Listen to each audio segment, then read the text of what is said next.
stem cells, what is stem cells, what are the different properties of stem cells, etc. Now today we will just talk about a very specialized portion of the stem cell, which is known as the induced pluripotent stem cells, or iPSC. You know, this induced pluripotent stem cells, or iPSCs, they do not actually exist naturally in the environment, because whatever we talked about the mesenchymal stem cells, embryonic stem cells, adult stem cells, all of these are naturally occurring stem cells in our body in this nature. But these induced pluripotent stem cells, or iPSCs, they do not occur naturally, and they instead generated. You can actually get the clue from the name that I have told that this is named as induced pluripotent stem cell. That is, something is induced to that cell, something is reprogrammed in culture from somatic cells through ectopic co-expression of defined pluripotency factors. So today we will start with this induced pluripotent stem cells. Just wait.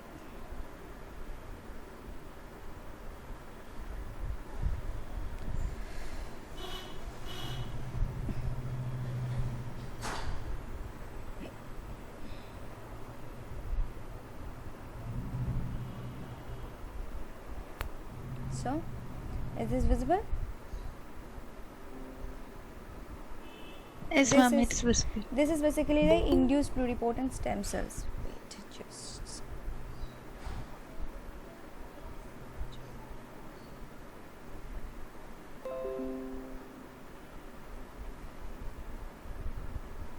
Ma'am, Mahatmaja came, ma'am. Yes, I have admitted her.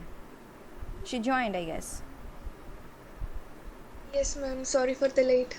It's okay. No matter. So today, Atmaja, we are discussing about induced pluripotent stem cell. So far, we have talked about the stem cells, those embryonic stem cells, adult stem cells, mesenchymal stem cells. That those are where natural occurring stem cells in our body. Okay. Now this iPSC, or induced pluripotent stem cells, you can have the name just induced. So the somewhat pluripotency is induced here, which is reprogrammed inside a reprogrammed cell type. Okay, and this is done in culture from somatic cells through co-expression, ectopic co-expression of defined pluripotency factor. Now these induced pluripotent stem cells, or iPSCs, that have the self-renewal property, and the what is the main thing, they can self-renew themselves indefinitely in cultures and differentiate into all specialized cell types, including gametes. So induced pluripotent stem cells are basically artificial stem cells produced from somatic cells through co-expression of defined pluripotency associated factors. Say we have talked about embryonic stem cells, ECS, ESCs. Now they can typically proliferate and self-renew indefinitely in vitro, and differentiate into derivatives of all three primary germ layers. What are the primary germ layers? They are ectoderm, endoderm, and mesoderm. So these embryonic stem cells, they can self-renew indefinitely in vitro and differentiate into derivatives of all these primary germ layers. Now, as well as germ cells that give rise to the gametes. However, according to the strictest definition, genuine or bona fide iPSCs could develop into an entire embryo in conjunction with extraembryonic membranes. Since the full pluripotency of iPSCs has been demonstrated by several studies through the most stringent test of pluripotency, you know what is the test of pluripotency?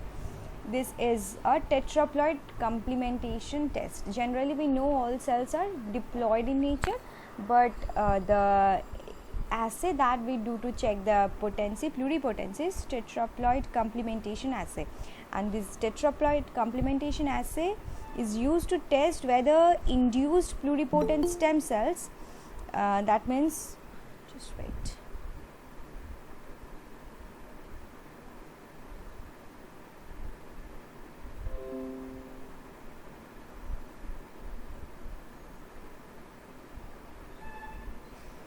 So the tetraploid complementation assay we use to check that if the induced pluripotent stem cells. Now what is induced pluripotent stem cells? The stem cells which are artificially produced from differentiated cells, like you can take skin cell and reprogram it to make it a pluripotent cell. Okay, they are components as normal embryonal stem cells. Now if a viable animal can be produced from an induced pluripotent stem cells using this tetraploid complementation assay, then the induced stem cells are deemed equivalent to embryonal stem cells. Okay, and this complementation, this tetraploid complementation assay was first used to check the pluripotency of a cell in 2009. So it is possible to derive truly pluripotent induced stem cells from somatic cells. So basically this is a magic. We just knew that when a cell is becoming totipotent, from there they are becoming pluripotent, next they are having the multipotency, and from there they will differentiate to make specialized cell type. But this is basically kind of a reversal of what is happening in the nature. We are taking a specialized cell and reprogramming the cell in such a way that it will restore its pluripotency so that it can be differentiated into any type of cell that we want to use. So the generation of this induced pluripotent stem cells from differentiated mature cells is one of the most promising technologies in the field of regenerative medicines. Okay, the ability to regenerate patient specific induced pluripotent stem cells, obviously if I can make the regenerate these pluripotent stem cells which is disease specific, patient specific, that can be used genetically, that can be genetically engineered and differentiated into target cells to treat various genetic disorders. We have already learned about genetic disorders, how different kinds of genetic disorders actually affect particular individual. So this genetically engineered pluripotent stem cells, they can differentiate into target cells, and we can use them to treat various genetic and degenerative disorders once transplanted, hence counteracting the risk of graft versus host disease.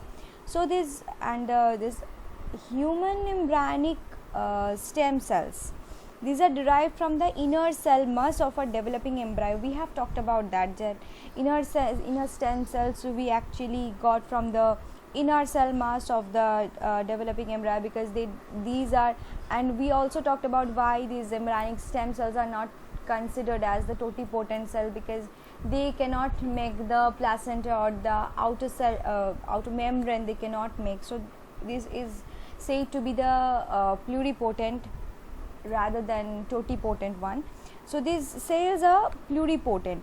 Now they have the ability to self-renew indefinitely while maintaining the potential to differentiate into all cell types.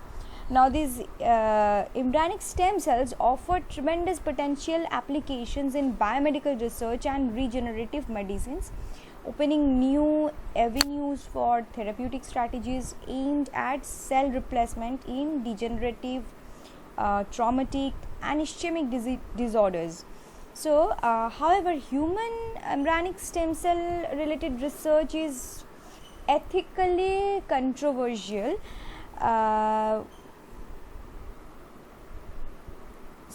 Because it involves the destruction of human embryo. The ethical and legislative debates revolving around the use of human embryo in research have been it's circumvented by the advances of nuclear reprogramming. So if we start, it was initially thought that the genome of a mature cell is everlastingly locked in a somatic state and it's unable to revert into a fully embryonic stem cell like state. So we thought that the progression is just only in one direction. However, Sir John B. Gordon entirely altered this paradigm by producing a fully functional tadpole from an unfertilized egg containing a nucleus from a differentiated intestinal epithelial cells of a mature frog. So this is known as the nuclear reprogramming strategy. The figure 1 or the figure A here, this is the nuclear reprogramming strategy. The nucleus of a differentiated cell that is transplanted into an enucleated egg in meiotic metaphase by nuclear transfer, and the transplanted genome is reprogrammed into a pluripotent state whereby the egg undergoes cell division and a cloned animal is produced. His remarkable study demonstrated that the oocyte can completely reverse the acquired memories of somatic cells. So this is the key point, that the oocyte can completely reverse the acquired memories of a somatic cell. Before his breakthrough, differentiation had long been considered to be a one-way street, with traffic following from one immature state, a stem or progenitor cell, to a more mature differentiated state. We have talked about that. So this is often depicted by the epigenetic landscape. We we have showed you epigenetic landscape once we studied epigenetics. So this was proposed by Conrad Weddington. So cell-fate changes on Weddington's epigenetic landscape. Pluripotent stem cells can be differentiated into various somatic lineages, not only in response to extrinsic cues in vitro but also during development. Recent technologies with tissue-specific transcription factors enable the conversion of lineage-committed cells to another fate.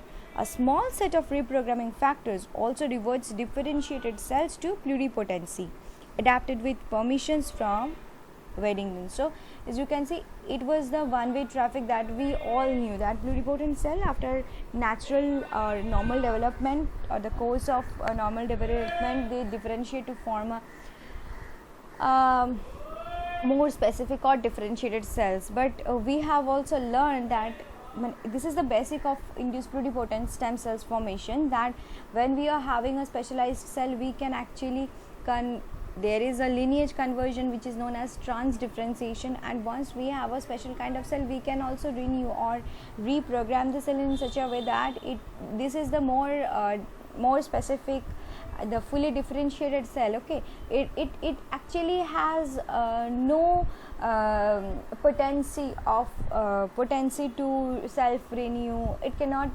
redifferentiate, it cannot have the pluripotency, but we can actually genetically engineer or reprogram this cell in such a way that it will again regain the ability of pluripotency. So this is the reprogramming, induction of pluripotency from the fully differentiated cells to the pluripotent stage, and from there it can differentiate into any kind of cells. So this is the basically the reprogramming of this Weddington's epigenetic landscape also. So in parallel, it was previously believed that unnecessary genetic informations were deleted or terminally inactivated in cells committed to a specific state, which was a theory known as Weismann's barrier.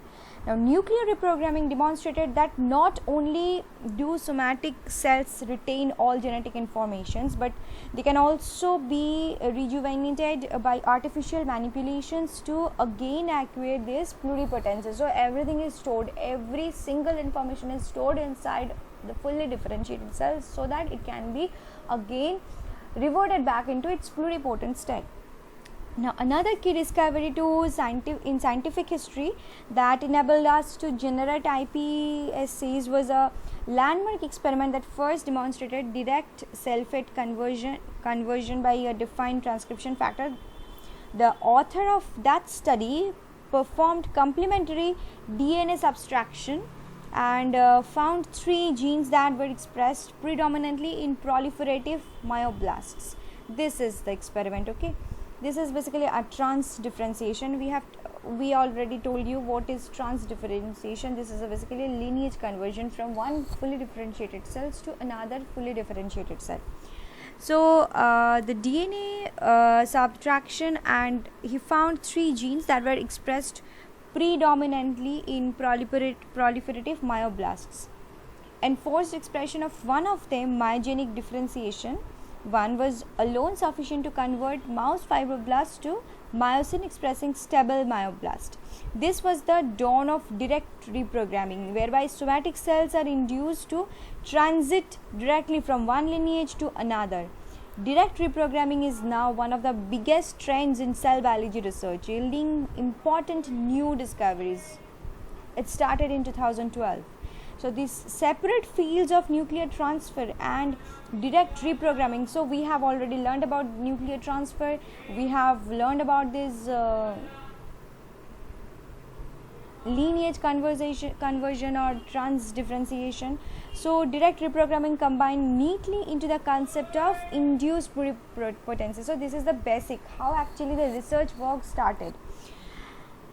Like nuclear transfer, a state of pluripotency is achieved, and iPSCs bear a striking resemblance to embryonic stem cells.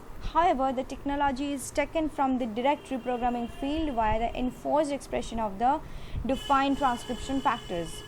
Although the details and the mechanisms of reprogramming process during these iPSC generations are still being elucidated, the products are promising for many purposes such as drug discovery, pathological studies, toxicology studies, and the evaluation of secondary drug effects, regenerative medicines. This is a few names. So we will learn about these things. Okay.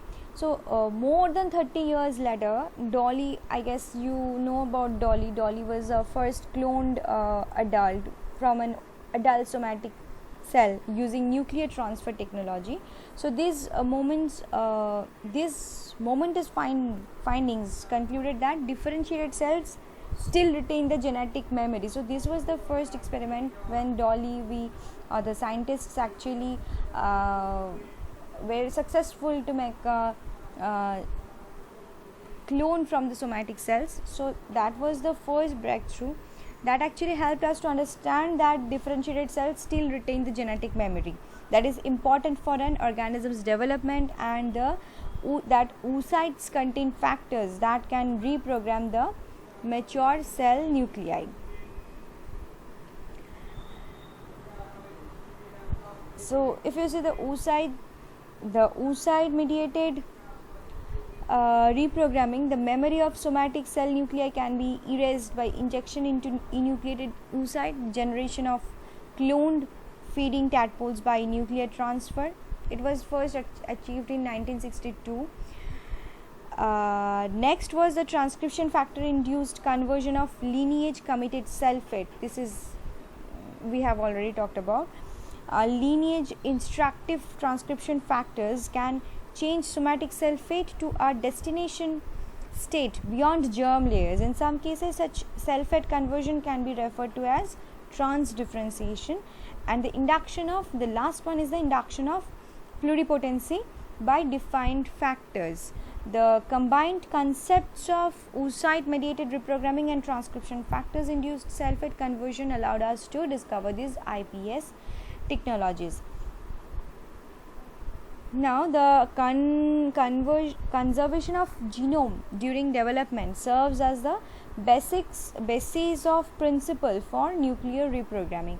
Now, it was hypothesized that the factors that play important role in the maintenance of embryonic stem cell identity that also play pivotal roles in the induction of pluripotency in the somatic cells. Then, extensive research has been conducted in identifying these factors, and the scientists Takahashi and Yamanaka, they were the first who actually demonstrated that the pluripotent stem cells could be induced from adult fibroblast by introducing 4 transcription factors. You can see these are the different transcription factors which is induced in the somatic cells, and from there we are getting these induced pluripotent stem cells. So these 4 transcription factors are OCT3 or 4. OCT stands for octamer binding transcription factors, OCT3 and 4, SRY SRY box 2. SRY stands for sex determining region. Next is the SRY, which is all over known as SOX2, and KLF4, which is cripple like factor 4, KLF4, and CMYC. CMYC is cellular myelocytomatosis. So the merger of the three scientific research streams that facilitates the development of iPSCs. The first stream was initiated when Gordon actually proposed this tadpole from an unfertilized egg using a nucleus from the frog intestinal cells in 1962. You can see the research actually started from 1962. Next, with more than 3 decades of research using the discovery of master transcription factors in the second stream and the research involving ECS in the third stream, Wilmot Group demonstrated that first birth of live mammal created by nuclear transfer technology in 1997. This is another thing, this cloning of sheep, 1997. Subsequently, I have mentioned Takashis and Yamanaka that they reported the generation of iPSCs from somatic cells by transduction of 4 transcription factors, which is a very recent study. It just happened in 2006. Embryonic stem cells, they could make this induced pluripotent stem cells. So now this generation of this generation and this, we can talk about generation as well as the applications of these induced pluripotent stem cells. Various methods and approaches are used to convert somatic cells into induced pluripotent stem cells. Now, integrative methods such as integrative viruses and vectors, there are different methods you can have. So there are integrative methods, non-integrative methods. So if you see integrative methods, such as integrative viruses and vectors, there are integrative viruses also and integrative vectors also. So they provide the highest reprogramming efficiency but the lowest safety. In contrast, non-integrative approaches such as the use of small molecules and microRNA, they tend to have a less reprogramming efficiency, notably episomal vectors, which do not integrate with the host cell's genome, appear to provide both a high efficiency of iPSCs generation and sufficient degree of safety. So although all the illustrated approaches could potentially be used to produce these induced pluripotent stem cells for applications such as basic research, drug screening, disease remodeling, genomic integration should be avoided for the generation of clinical grade iPSCs. So because of immortality and immense differentiation potential, iPSCs have all these potential biochemical applications of ECs. I guess you can see that they can be used to model pluripotency and multilineage differentiation in vitro, screening and discovery of new drugs, and establish disease models in a dish. These iPSCs can also hold a great potential to be used for replacing diseased or lost tissues, which need specific consideration to provide safe clinical grade cells for transplantation into patients. So this is better to use microRNA, mRNA, which is though less efficient but safety is high, but the best if you want to use the clinical grade but for this clinical grade purposes you can use them. But if you want to use them just for studying the cells, so it will be, you can have these episomal vectors, so you can use. Okay,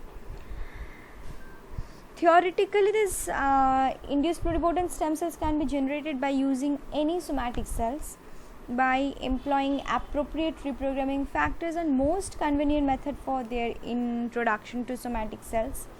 iPSCs generation is reported by using cells from different sources, such as you can use the cells from fibroblasts, cord blast, peripheral blood. There are large number of reports showing the whole process in a detailed manner that can be summarized just in 3 steps. First one is the establishment of initial culture. So step 1 is the establishment of initial culture. Step 2 is the induction of pluripotency, induced pluripotency, and third one is the characterization and the expansion of these induced pluripotent stem cells. So firstly, the source cells are isolated and then they are cultured. The reprogramming factors are then introduced into those cultured cells. There are 2 types of methods for the introduction of reprogramming factors. So we have talked about integration system. Integration system, we can do this via retrovirus, lentivirus, inducible lentiviral system, and there are non-integrative system also, which say Sendai viruses, adenoviruses. So plasmid DNA transfer, this is another method. Transgenes, recombinant proteins, synthetic mRNA, these are the all non-integrative methods. So these transfected cells are incubated. Now once we have the methods, we have used the methods for delivering the transcription factors. Now these transfected cells are incubated on a feeder layer. So what is a feeder layer? It's a number of cells have been demonstrated as feeder cells, like fibroblasts, keratinocytes, under appropriate media conditions, and after the expression of these reprogramming factors, generation of these iPSCs occur. Now the cultured iPSCs colonies can be characterized by different morphological and physicochemical methods. The morphological examinations of these iPSCs can be done on the basis of the shape. They are having a round shape, large nucleus, and scant cytoplasm of iPSCs. These are similar to embryonic stem cells. Reprogrammed colonies are tightly packed, sharp-edged, flat, mitotically very active due to the possession of property of self-renewal. Though it is hard to define iPSCs solely on the basis of these colony morphology or basic morphological structures, these characteristics give a quick idea about their state. Further, iPSCs may be refined on the basis of expression of different cell surface protein. What are they? First one is SSEA4 and alkaline phosphatase, and different transcription factors. We have already talked about these transcription factors. You can see in step 2 I have written that we are actually introducing the different transcription factors, and this is known as Yamanaka's cocktail that contains OCT4, SOX2, KLA4 and c-MYC genes. So we are introducing. So once you can check the transcription factors, OCT4, SOX2, and another is NANOG. These are 3 transcription factors you can check, which can also be used for the characterization. Okay, so just recapitulation that first one is the establishment of a culture. The source cells are cultured for further use as host cells for the delivery of reprogramming proteins. Second is the cultured source cells are then transfected with 4 factors from Yamanaka's cocktail and incubated on feeder layers that provide the nourishment of the host cells and are responsible for the formation of extracellular matrix under suitable conditions of media. 2 types of methods can be used for the delivery of these reprogramming factors. We can use integrative factors, can be used integrative viral vector system or non-integrative methods. Non-integrative methods includes different viral vectors also. Other than we can use synthetic RNA, mRNA, recombinant proteins, plasmid DNA, etc. And the last stage is after the formation of iPSCs, we will characterize by different morphological and physicochemical analysis, which is followed by the expansion of iPSCs. The physical, we have already talked about the different physical morphologies of iPSCs. We can also check via this. I have already mentioned that there are a test or assay which is known as tetraploid pluripotency assay. So you can check tetraploid complementation assay. You can go for this tetraploid complementation assay and check whether the cell has achieved its, or the cells have regained its pluripotency or not. So the introduction of these 4 transcription factors, OCT4, SOX2, KLA4 and c-MYC, that leads to reprogramming of a somatic cells to induce to an induced pluripotent stem cells, which can further differentiate into different types of cells. There are many factors or chemicals that are able to replace one of the factors from the basic 4 factors required for reprogramming, and for the enhancement many other small molecule or small chemical molecules or factors you can use. So extensive research have been conducted in identifying these 4 factors, because so the extensive research have been it was done by researchers to identify these factors, this Yamanaka's cocktail. Takashi and Yamanaka were the first to demonstrate that the pluripotent stem cells could be induced from an adult fibroblasts by introducing these 4 transcription factors. OCT4 I have mentioned, octamer binding transcription factor, SOX2 sex determining region Y, BOX2, KLF4 cripple like factor, and c-MYC, which is cellular myelocytomatosis. Nuclear reprogramming strategy, we have talked about this, where ectopic expression of the 4 defined transcription factors associated with this pluripotency reverse the unipotency state into a pluripotency state. That actually help these factors help the cells to regain this pluripotency from a unipotent state.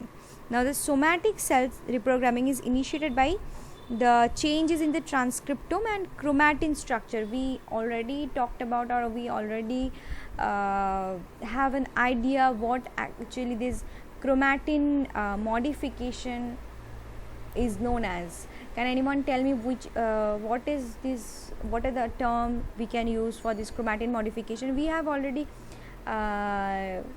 learnt about those techniques. Anyone? What is the term we use generally to mention or to just tell the chromatin modifications?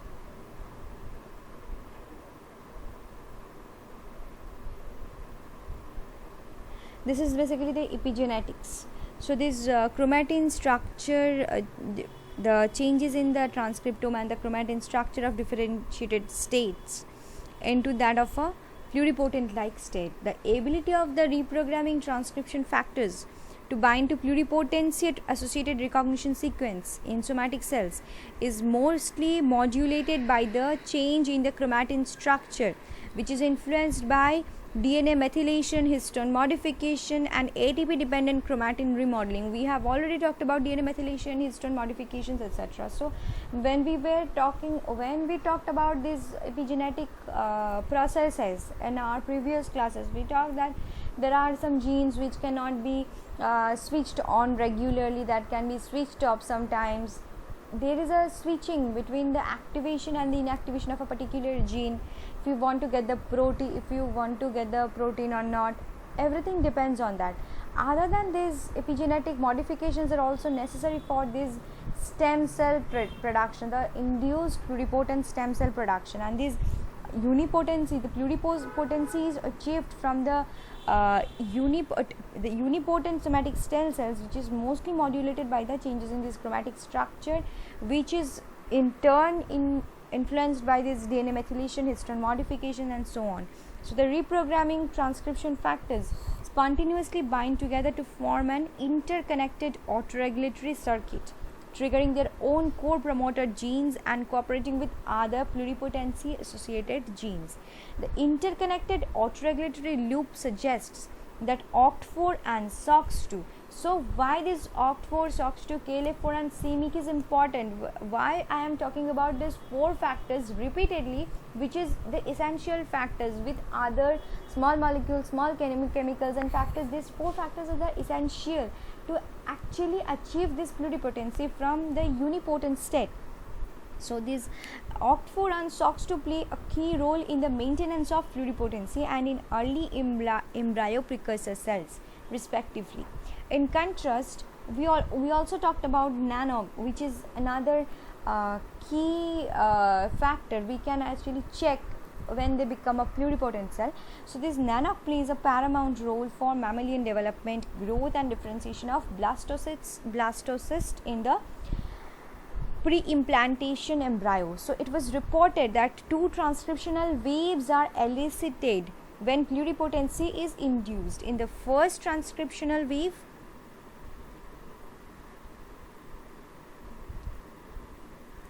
so there are two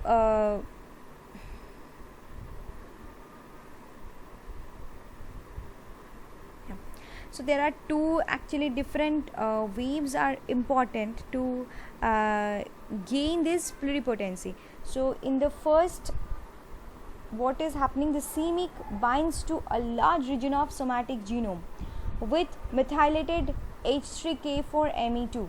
H3K4Me2 means, though I have mentioned what is H3K4Me2 means, H3 means histone 3, K4 means lysine number 4, the lysine which is present in the 4th position, and Me2 there are 2 methylation, and H3K4Me3 means in the 3rd histone 3, in the 4th lysine residue there are 3 methylation, which is the mark of open chromatin. This allows the OCT4 and SOX2 to have access the necessary genes for reprogramming and to enhancers and promoters of the genes that determine the somatic identity of the cells. This is followed by the silencing of somatic related gene expression, which includes mesenchymal genes such as Thy1, SNI1, SNI2, ZEB1, ZEB2, etc. These are the surface markers. Of note, c-MYC is a well-known oncogene that seems to be directly associated with the cycle regulation of all cell proliferation and biosynthetic pathways. And the another factor is KLF4 that plays contradictory roles in both phases. First, by restraining differentiated genes in the first phase, as it binds and activates epithelial genes including E-cadherin, and second, by accelerating the essential endogenous OCT4 SOX2 expression in the second phase, which establishes the autoregulatory loop that maintains the pluripotent state. It is widely accepted that this KLF4 naturally acts in pluripotent cells by controlling cellular process such as development, proliferation, differentiation, as well as apoptosis. I guess all of you know what is apoptosis. So KLF4 has a potent interaction with this OCT4 and SOX2 to activate a group of transcription factors such as NANOG, KLF2, SLL4, ZEP42, and signaling pathways regulators such as SMAD1, ST83. This core network between numerous pluripotency transcription genes and signaling cues provides stability to the pluripotent genes expression programs. So different factors, that there are different factors, at least you know now that there are different factors which are very, very important for the generation of these IPASes. So see, I have already written different, I guess. Yes, NANOG, ES, RB, these are the alternative factors, and there are different chemicals for the replacement of one or more factors from this Yamanaka's cocktail, and there are different factors also which actually enhance this reprogramming process. So we already talked about in the previous slide we already talked about this integrative and non-integrative viral systems.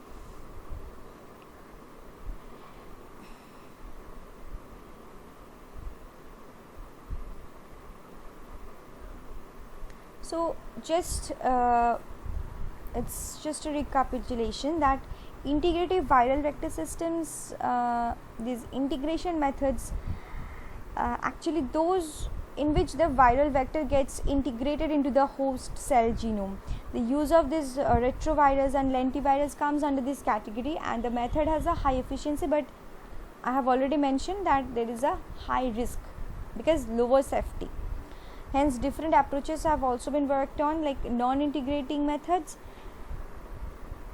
where no integration in host cell genome occur. Different approaches such as viral vectors have mentioned adenoviruses and Sendai viruses, plasmid DNA, use of RNA proteins, that comes under this category. These adenovirus and Sendai viruses, they are non-integrating viral vectors which have been used in iPSC generation, and there are plasmid. For the plasmids we can use ODP or EBNA1. EBNA1 plasmid is derived from Epstein-Barr virus, okay, containing reprogramming factors, has been used for reprogramming, but the efficiency was found to be very low. Direct delivery of reprogramming proteins has also been carried out by fusing them with a cell penetrating peptide, and actually scientists used a different approach using a single self-replicating RNA replicon which expressed high levels of these Yamanaka's factors for transfection into fibroblasts to be reprogrammed into iPSCs, and found the iPSCs to be having all properties of these pluripotent cells. Now once the reprogramming factors are delivered to the somatic cells, they come into play for transforming these somatic cells into iPSCs, and obviously they do not actually play a role individually, they interact with other components inside the cells also. And I guess we have already talked about those components, how these OCT4, OX2, KLF4 and c-MYC, they form these transcriptional waves, how they actually associated with different levels of epigenetic control, and they actually how they shut down the genes which is necessary for the somatic cells to survive and initiate the process initiate the reprogramming process which can actually revert back their unipotent cells into a pluripotent state.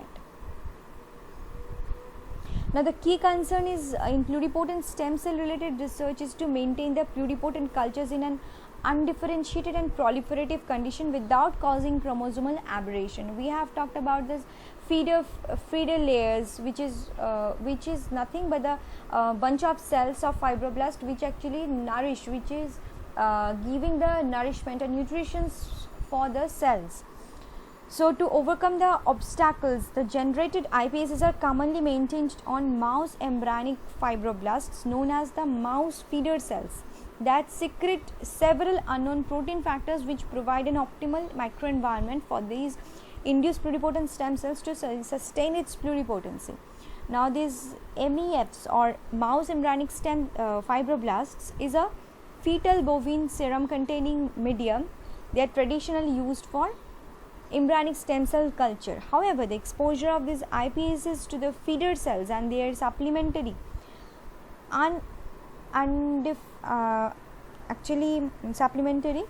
there are different unidentified animal proteins that can be present that can present a risk of xenocontamination. Subsequently, matrigel has been widely used as one of the feeder free strategies to maintain these embryonic stem cells for long term culture for cell cultivation and differentiation. However, Martigel is isolated from Engelbert Holmes swarm mouse tumor, and it expresses a lot variations and can be a source of xenogenic contaminants.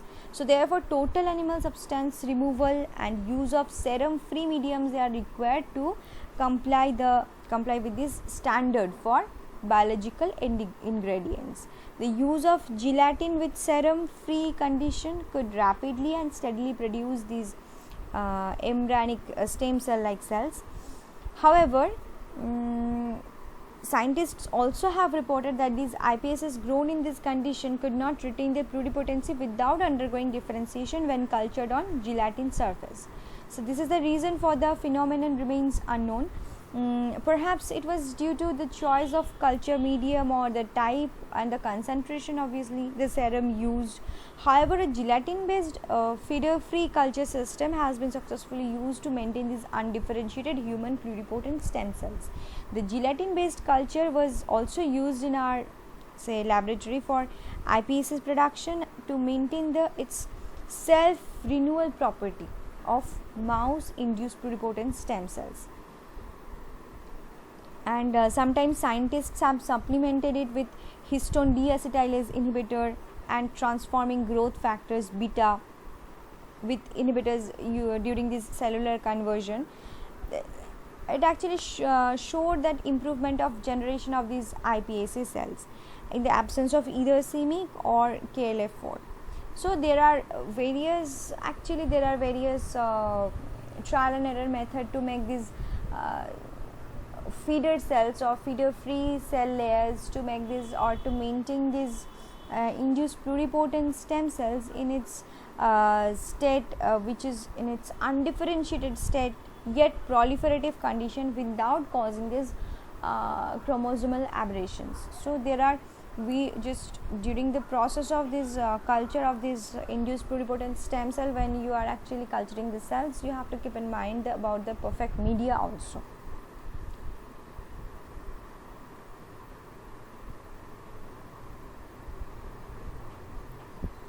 So the next, this is basically the overall idea the iPSCs can do. The treatment of many diseases is difficult because of the lack of information about the mechanism that play a role in the disease progression. For these reasons, diseases need to be modeled so that treatment could be developed, aiming the main cause of disease. There are large number of disease testing models which have developed during previous era. Some of them are capable of mimicking human cellular microenvironment and metabolism to some extent. Many animal models such as rat, mice, dogs, monkey and primates have been used for this disease modeling. However, the use of animals as disease models is limited due to existing variability in the genetic makeup and of them, that is highly responsible for the biological functions. Hence, differences are exhibited while compared with human individuals. Okay, and secondly, the problem further gets complicated when the individuals are two different species. Different species have different genetic makeup and hence different proteins, and thus none of the animal model is able to fully mimic the human cell microenvironment. So a different approach which can provide the same environment as in human cells is required, and iPSC is posed to be a very good alternative with some advantages as well. In case of this induced pluripotent stem cell, there is no need of proliferation again and again, and their derivatives are functional in vitro as well in vivo after transplantation. Induced pluripotent stem cells are widely used in therapeutics for disease remodeling and regenerative medicines as well as in drug discovery. So the first one we can use is for cell transplantation therapy. You can have autologous stem cell transplantation or allogenic transplantation process.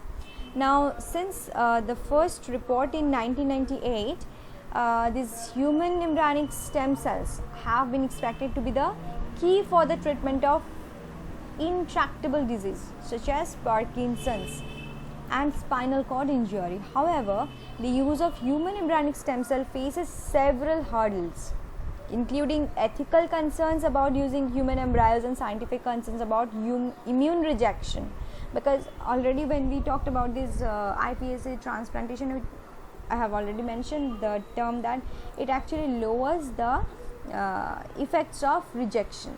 So there are maybe immune rejection after transplantation. Now all these things, iPSC technology has potential to overcome these issues. And in 2007, the proof of concept of the therapeutic use of iPSCs was reported for the mouse model of sickle cell anemia, which is, I guess you know, that this is a genetic blood disorder caused by a defect in the beta globin gene. Now, gene correction by homologous recombination in a mutant iPSC line followed by transplantation into mutant mice cured the particular disease. This was the perfect model for iPSC mediated regenerative medicine. So disease caused by a single gene defect can be addressed by made to order gene replacement in autologous cells compared with allograft from other donors. The iPSC based autologous method is advantageous in that the risk of immunological rejection, transmission of unidentified viruses or other forms of infections is negligible. Realistically, however, using autologous iPSCs from each individual would be associated with high medical costs. In addition, because more than 3 months are needed to generate these induced pluripotent stem cells using the current method. The effective treatment of some disorders such as spinal cord injury cannot be achieved within this necessary time frame. So it is therefore important to consider the use of allogenic iPSCs, allogenic induced pluripotent stem cells lines for regenerative medicines. Fortunately, a major advantage of this induced pluripotent stem cell technology is the diversity of donor candidates and ease of access to the cells of origin. Before generating this clinical grade induced pluripotent stem cell clones, all aspects of the donor such as their health conditions and the type of human leukocyte antigen expressed that can be examined. Now, in addition, based on the information of donors, it is possible to determine whether single nucleotide or a copy number variation found in this induced pluripotent stem cell clones already existed in the donor as somatic mosaicism, or whether they were newly acquired during this iPSC formation. Now, another strength is the abundant availability of these multiple clones from each donor. Human pluripotent stem cells generally show clonal variations in lineage bias, which allows for cells to be chosen that best suit the purpose of each application. Now, this based on the experience with bone marrow transplantation, matching the 3 major types of HLA loci, which is A, B and DR, between the recipient and the donor is expected to elicit less immune rejection after this transplantation process. Now, thus at present the most realistic method for iPSC therapy is based on the collection of iPSC stock derived from various HLA homozygous donor. Okay, so this is actually how these iPSCs can be used for this stem cell transplantation. Next is the disease modeling and drug screening. We have already talked about that. There are disease modeling because the common belief is that cell transplantation therapy represents the best medical application of these iPSCs. But disease modeling and drug screening are at least as important as the application of cell therapy, because animal models have contributed tremendously to a better understanding of disease mechanism. However, there are limitations to the use of animal models in terms of an accurate recapitulation of human disease. So we have already discussed about that. For example, a number of drugs have been developed that showed therapeutic effects in rodent models of amyotrophic lateral sclerosis. Unfortunately, all of them turned out to be ineffective in human patients, emphasizing the necessity of disease modeling using human cells. Now, the disease-specific induced pluripotent stem cell lines was first reported by 2 groups in 2008, and in vitro reconstruction of the disease state was first successful in the case of spinal muscular atrophy. The disease is known as SMA, spinal muscular atrophy. These studies showed not only the possibility of reproducing disease phenotypes by using patient-derived induced pluripotent stem cells, but also the potential applications of using these cells for drug screening. To date, many patient-specific iPSC lines have been established and used for disease modeling and are expected to facilitate studies on rare diseases. One of the crucial issues regarding patient-derived iPSCs is an adequate control. Although these embryonic stem cells and induced pluripotent stem cells derived from healthy donors are readily available, the major difference in the genetic backgrounds are associated with controversies regarding their use for comparison with diseased cells. Cells from healthy family members such as mothers and brothers are better controls for comparison because they have fewer genetic differences from the cells taken from diseased donors. Recent progress in genetic editing technologies using the zinc finger nuclease and transcription activator like effector nucleases that have also made gene correction in patient-specific induced pluripotent stem cell lines more realistic. So there are different methods you can use for disease modeling as well as drug screening. And the last one is the application in basic research. Other than this cell implantation, the stem cell implantation, and also there's disease modeling and things, we can also have the application in basic research, a small set of co-transcription factors which is known as the reprogramming factors that trigger the destruction of the existing state of the somatic cells by changing their epigenetic state, leading to alteration in their gene expression. The changes in the balance of the gene expression may induce secondary epigenetic changes, including DNA methylation, alteration of the nuclear architecture, and during such stepwise changes in somatic cell fate, it is necessary to eliminate a number of roadblocks, and these roadblocks to reprogramming serve as the barrier that ensure the stability of cellular identity. But core pluripotency transcription factors such as OCT3, 4, SOX2, they're able to destabilize the existing order in the original cells and reconstruct a new order. So therefore, transcription factors associated with development may undertake important actions during the reprogramming process, and we actually want to know the basic research of these factors, how they can help more and more in our current days. So mimicking developmental processes in vitro by treatment of these iPSC cultures with extrinsic factors such as say cytokines, specific structural proteins, microenvironmental niches, these are already used to generate cerebral cortex, retina, pituitary gland tissues with appropriate 3D structures. So this direct reprogramming can be used rapidly to generate mature differentiated cells which are likely to better recapitulate late onset disease phenotypes. By contrast, the benefits of reprogramming mediated rejuvenation have been demonstrated in the quality of the T lymphocytes, which is derived from again these iPSCs. So there are different aspects we can use these induced pluripotent stem cells other than this disease reprogramming and this disease remodeling and the drug discovery as well as the cell implantation processes.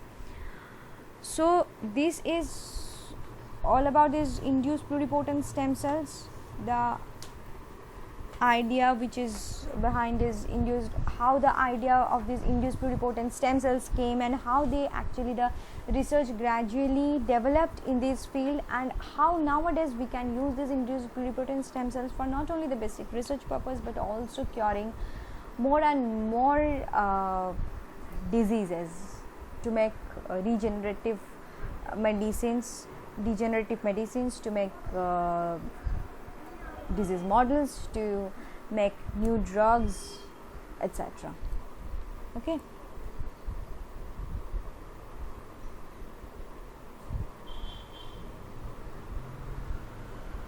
So that's all for today. Today we are having another